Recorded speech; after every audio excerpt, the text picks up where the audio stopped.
Halo, shalom teman-teman semuanya. Apa kabar? Dalam nama Tuhan Yesus, teman-teman semuanya dalam keadaan sehat. Haleluya. So, puji Tuhan, di kesempatan kali ini aku diberi kesempatan oleh Pak Erik untuk menyampaikan renungan firman untuk teman-teman semuanya. So today is a Christmas day and I want to say Merry Christmas and Happy New Year guys. Di dalam nama Tuhan Yesus, apa yang kita harapkan di tahun depan, Tuhan pasti akan jawab satu persatu.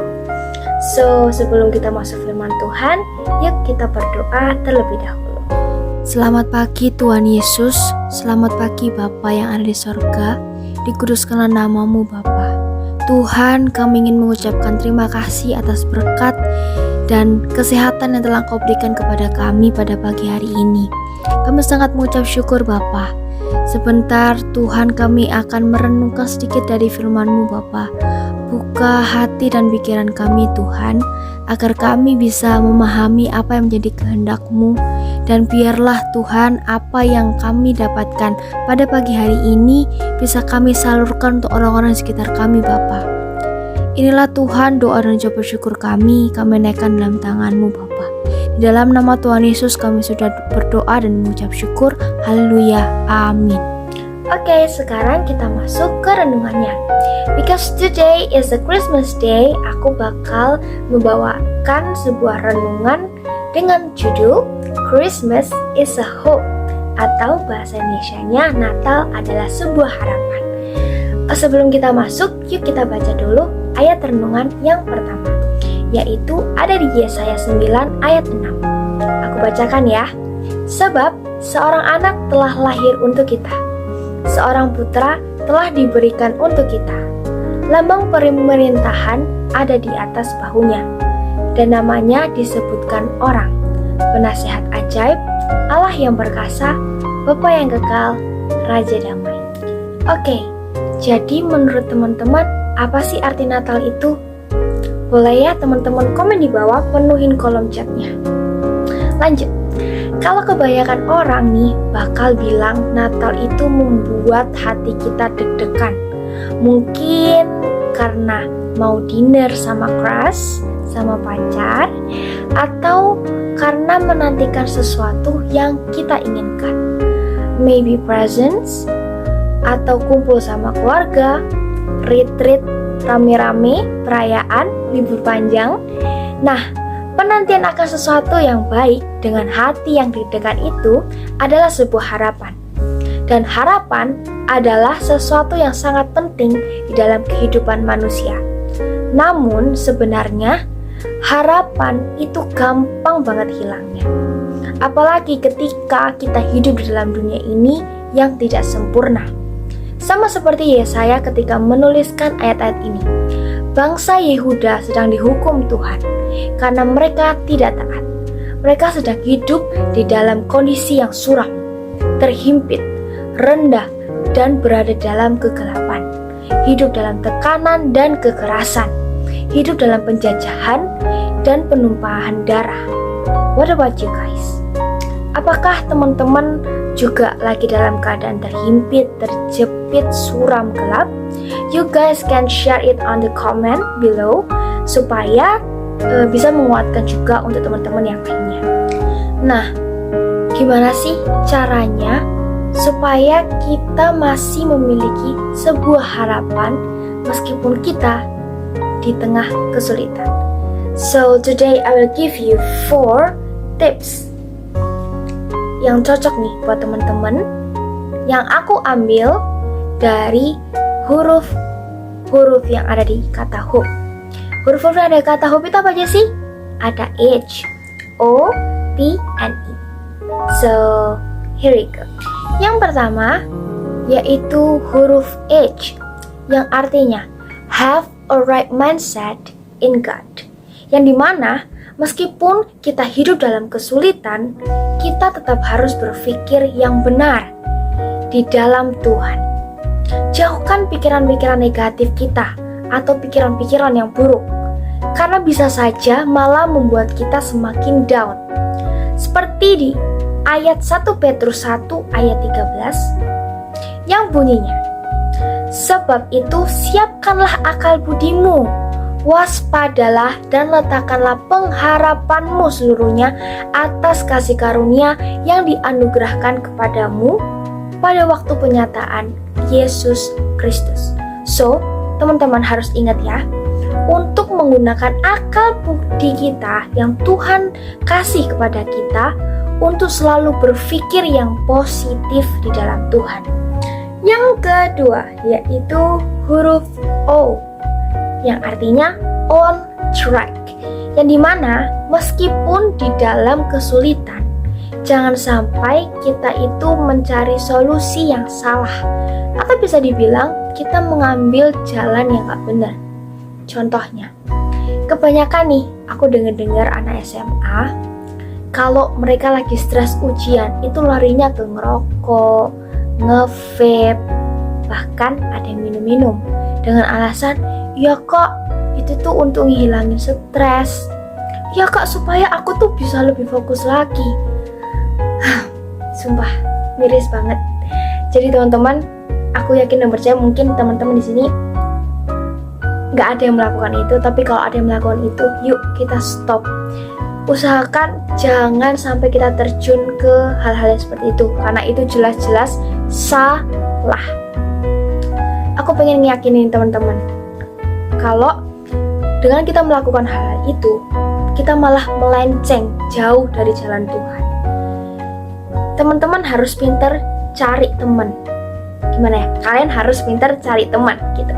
Jangan sampai teman-teman kita itu malah menjerumuskan kita. Teman-teman bisa loh, kalau lagi stres itu curhat ke orang tua. Atau kalian tuh, aduh, kak aku nih gengsi sama orang tua aku. Teman-teman bisa cerita sama teman-teman kalian, sama sahabat-sahabat kalian gitu. Atau enggak sama guru, sama Pak Erik mungkin. Bisa curhat sama Pak Erik. Nah, dengan begitu teman-teman tuh bakal dikuatkan dengan ayat-ayat firman Tuhan. Bakal dikuatkan dengan bantuan doa dari mereka. Kalau aku kalau lagi stres gimana itu kadang-kadang sama mami. Nah, kadang-kadang juga karena aku kan kalau kuliah sekarang ini ada persekutuan doa. Nah, di setiap persekutuan doa itu ada kakak-kakak mentor yang bakal ngebimbing kita. Nah, di situ aku punya satu kakak mentor dan aku curhat ke dia. Aduh C, aku tuh gini-gini, terus gimana ya solusinya? Dan CC-nya itu bakal ngebimbing aku, bakal memberikan aku ayat-ayat firman, pujian-pujian Tuhan gitu pokoknya, praise and worship yang dimana malah menguatkan aku. Nah, jadi teman-teman, kalian gak usah gengsi untuk cerita sama orang-orang yang benar-benar di jalan Tuhan ya. Jangan sampai salah, takutnya malah membawa teman-teman ke hal-hal yang gak benar, takutnya ke narkoba, malah lebih hal-hal yang lebih jauh lagi. Nah, jadi teman-teman, intinya adalah jangan sampai kita salah pilih. Kita harus on track, dimana jangan sampai kita malah melenceng jauh dari jalan Tuhan. Kita udah dapat masalah, tapi jalan yang kita lakukan ini salah. Jangan sampai ya teman-teman. Jadi teman-teman harus pinter nih cari, ini tuh salah. Jangan sampai kita malah melanjutin ketika kita ditegur sama orang yang lebih tahu, kita harus legowo. Jadi intinya adalah teman-teman harus on track, jangan sampai keluar dari jalan Tuhan. Oke? Yang ketiga yaitu huruf P yang artinya put your life in God's hand. Yang dimana kita harus menyerahkan hidup kita kepada Tuhan sepenuhnya dan percaya kepada Tuhan. Seperti tertulis di Mazmur 37 ayat 5, yang dimana Tuhan pasti akan bertindak sesuai apa yang menjadi harapan kita. So teman-teman jangan ragu-ragu untuk menyerahkan hidup kita, karena kita udah pegang nih ayat Mazmur 37 ayat 5 bahwa Tuhan tuh pasti akan menjawab apa yang menjadi harapan kita, asalkan kita mau berpegang teguh dan menyerahkan hidup kita di dalam Tuhan. Dan yang terakhir yaitu huruf I, ya gitu ya, yang artinya elevate yourself higher, yang dimana kita harus mau untuk mengupgrade tingkat kerohanian kita, supaya apa yang menjadi harapan kita di tengah kesulitan kita ini bisa terwujudkan. Caranya gimana? Ya kita harus lebih rajin lagi satenya atau saat teduh. Kita harus bisa lebih rajin lagi pelayanannya, dan masih banyak contoh lainnya. So, teman-teman, di poin yang keempat ini intinya adalah teman-teman harus bisa mengupgrade kerohanian teman-teman.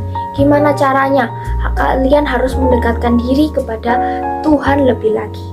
Kenapa begitu? Dengan begitu, secara nggak langsung teman-teman ngejalanin juga poin yang ketiga. Apa tadi? Put your life in God's hand. Dengan teman-teman mengupgrade, memberikan kehidupan teman-teman di tangan Tuhan, percaya deh, harapan teman-teman, apa yang menjadi harapan teman-teman tuh bakal terjawab satu persatu di tahun depan. Oke, so itu tadi teman-teman renungan kita hari ini, bahwa kita harus tetap memiliki hope atau harapan, even kita lagi dalam masa atau keadaan kesulitan kita. Nah, caranya gimana mempertahankannya? C atau K manggilnya C Angel gitu.